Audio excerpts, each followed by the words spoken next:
J'ai le très grand plaisir de vous présenter Nathalie Stutzmann, qui arrive fraîchement d'Europe pour diriger l'Orchestre métropolitain dans le programme qui sera diffusé à la Maison symphonique vendredi. Et d'abord, bienvenue chez nous, bienvenue chez vous. Est-ce que c'est votre Merci. première incursion au Québec, à Montréal? En fait, j'étais venu une fois, je crois, il y a 30 ans ou 25 ans, quelque chose comme ça, pour chanter. Euh, mais en fait, j'ai dû passer juste une journée à Montréal, je me souviens de rien, donc c'est Ouais. vraiment comme une première fois. Et c'était au milieu de l'hiver, j'ai l'impression, non? Non, même pas, mais je me souviens de rien. En fait. Je suis désolé. C'était dans une Mais tournée ou quelque chose. en faisant un peu de recherche à votre sujet, je me suis rendu compte rapidement que vous êtes issu d'une famille de chanteurs. La voix était déjà, s'exprimait déjà chez à la fois votre père et votre maman. Oui, absolument. Mes deux parents étaient chanteurs d'opéra. Moi, j'ai grandi comme musicienne puisque je suis pianiste, je suis bassoniste et violoncelliste. Donc, c'était pour moi, la direction, c'était d'abord la musique avant la voix, mais évidemment, ça a une influence importante sur ma vie. Mais c'est très pratique quand on veut devenir chef d'une formation, d'être polyinstrumentiste, si on veut, comme vous l'êtes. Parce C'est que ça vous intéressant, oui. permet. Voilà, Voilà. voilà. Ça donne une vision un peu plus complète des difficultés des musiciens et de pouvoir aussi techniquement travailler dans un certain sens. Parce qu'il n'y a pas qu'une façon euh, d'arriver ou de devenir chef d'une formation. Il y en a qui vont passer évidemment par le chemin régulier, le chemin classique si on veut, mais vous êtes arrivé un peu de façon éclectique. Vous arriviez d'un univers très musical, mais en même temps, ça ne vous prédestinait pas au départ à devenir chef. Ce que vous êtes. Non, mais quand j'étais adolescente, je voulais déjà être chef et j'ai toujours voulu être chef. Donc, les gens pensent que tout à coup, j'ai eu souvent une lubie au milieu de ma vie de chanteuse. Tiens, tout à coup, elle a envie de diriger. Non, pas du tout. En fait, j'ai grandi comme musicien. J'avais la passion du chant, mais j'avais aussi la passion de la direction d'orchestre dès mon adolescence. Et j'ai été empêché d'être en développement de chef d'orchestre quand j'avais 14-15 ans parce que le professeur était déjà furieux qu'une femme ose s'inscrire à la classe de direction. Ouais. Et donc, il était absolument odieux et je n'ai rien pu faire. Il ne me donnait jamais l'orchestre dans les mains. Alors là, avec ce programme, vous allez nous faire une démonstration de ce que contient votre âme slave. Oui, c'est vraiment un programme totalement romantique russe et c'est vrai que c'est un répertoire dont je me sens très proche. Il y a Prokofiev qui, non seulement est russe, qui est ukrainien, qui est né en Ukraine. Donc, En Ukraine, oui. il y a beaucoup d'émotions dans tout ça, qu'on le veuille ou non. Avec Absolument. le temps, le temps en ce moment, c'est fou, là, enfin. Vous C'est allez le terrible. ressentir exactement aussi, hein, j'imagine. Oui, bien sûr, c'est terrifiant ce qui se passe et on n'en revient pas quelque part. On ne pouvait pas imaginer une chose pareille. Mais ça n'enlève rien à la beauté de la musique russe, bien sûr. Et il faut pas mélanger effectivement les actes de quelqu'un et puis l'art russe, qui est un des arts les plus importants du monde. Hmm. Il faut dire que vous avez invité quelqu'un, un violoniste, un jeune violoniste, avec qui vous avez déjà travaillé.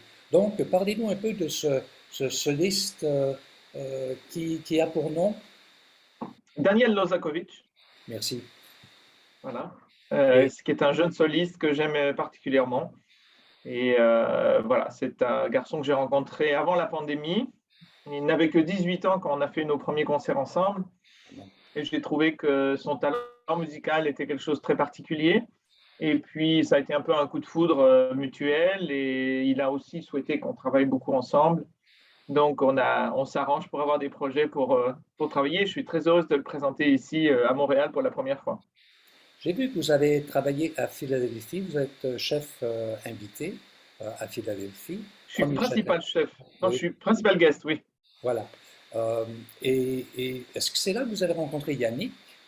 Alors, j'ai rencontré Yannick à Rotterdam, en fait, il y a une dizaine d'années. J'ai chanté avec lui. Et c'était au tout début de ma carrière de chef. Et donc, c'est amusant parce on s'est rencontrés à un moment peu clé pour moi, parce que c'était le moment où Simon Rattle avait décidé de me prendre en main et de me guider en tant que chef. Et puis je retrouve Yannick à l'Orchestre de Philadelphie, en binôme, en ayant le bonheur d'être dans le team avec lui de l'Orchestre de Philadelphie, qui est un des très grands orchestres du monde, comme vous savez. Donc c'est vraiment un grand, grand bonheur. Et c'est aussi cette relation qui fait que je suis là aujourd'hui avec vous. Intéressant parce que Yannick a cette sensibilité qui fait en sorte qu'il invite des femmes à diriger.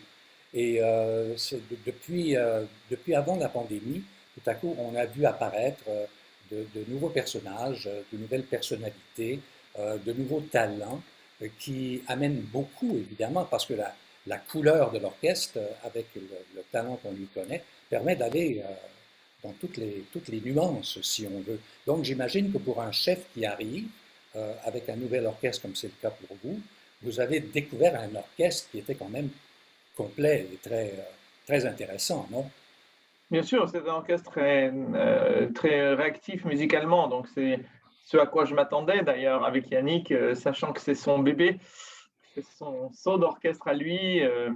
Donc c'est aussi pour ça que je suis venu. C'est une confiance. C'est aussi intéressant de constater que vous viendrez vous installer plus longtemps que moi en Amérique, à Atlanta, avec l'Orchestre symphonique d'Atlanta, où vous devenez le chef principal dès cet automne, non? Oui, absolument. Et de jouer avec cette formation. Il faut dire qu'Atlanta, c'est pas un orchestre qui est au bas de la gamme, hein. On est au sommet du palmarès avec cet orchestre. Donc, est-ce que vous arrivez avec une valise pleine de partitions et des goûts spécifiques pour amener l'orchestre ailleurs ou la modeler selon votre propre personnalité? Alors, vous savez, euh, mon mentor Simon dit toujours que travailler avec un orchestre, c'est comme s'occuper d'un jardin anglais.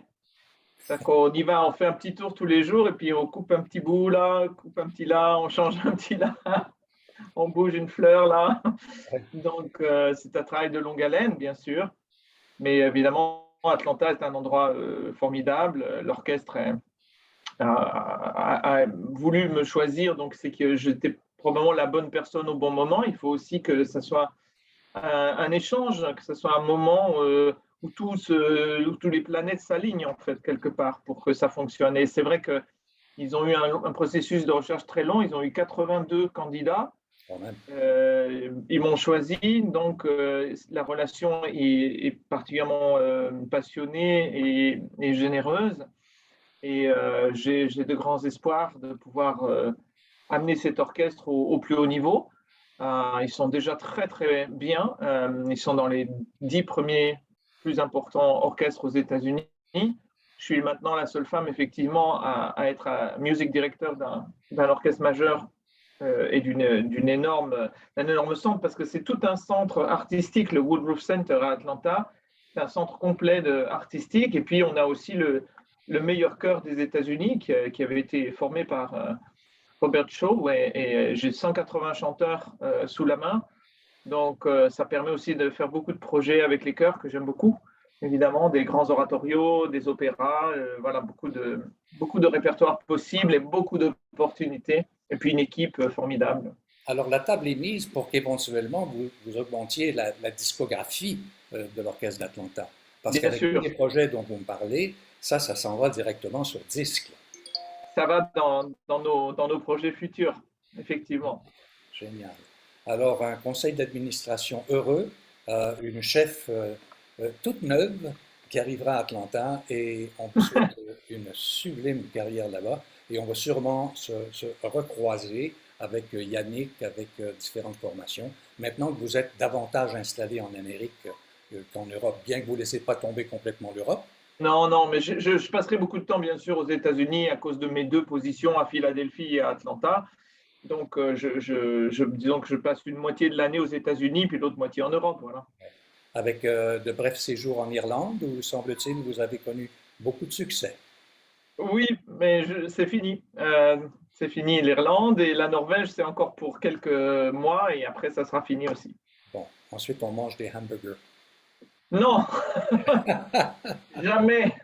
Mais restez pas trop longtemps à Montréal, parce qu'ici à Montréal, on est des spécialistes de la, je ne sais pas si vous connaissez ou avez entendu parler de la poutine.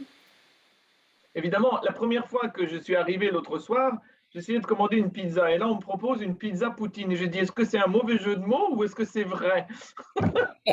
Comme je n'avais pas vu comment ça s'écrivait, je me suis dit c'est pas possible, ils ont un humour noir, c'est canadien. C'est un plaisir de vous rencontrer et j'irai vous écouter évidemment vendredi. J'ai très hâte de vous entendre, d'entendre votre version de l'âme slave et passer un bon moment avec vous. Merci beaucoup, Merci beaucoup Nathalie Winston. Glucksmann. Merci. Au revoir. Allez, Bye.